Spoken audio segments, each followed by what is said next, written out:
semana tuvimos una gran cantidad de equipos mixtos entre programadores, diseñadores, ciudadanos, fundaciones, organizaciones de distinto tipo que estuvieron trabajando y que lo interesante fue que ya venían laburando desde hacía bastante tiempo, con lo cual hoy fue mucho más dinámico y mucho más profundo y efectivo el desarrollo de cada proyecto.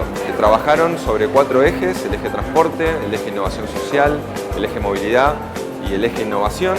Casi 25 proyectos que están subidos, que son públicos, que fueron mejorados por la ciudadanía, que a partir del próximo lunes van a ser trabajados con el laboratorio para su implementación en los próximos meses.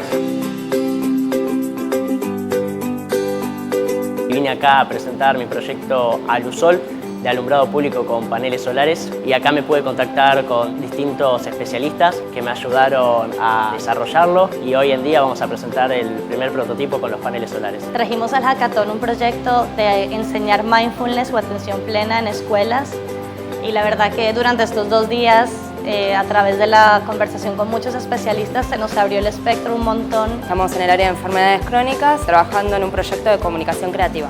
Es mi primer hackathon y la verdad es que pudimos conseguir nuestro objetivo, así que estamos más que contentos. Para este hackathon era cómo hacer que los materiales impresos que hacen tanto empresas como gobierno u organizaciones de la sociedad civil sea fácilmente accesible para personas con discapacidad visual, ya sea ciegas o personas que tienen baja visión.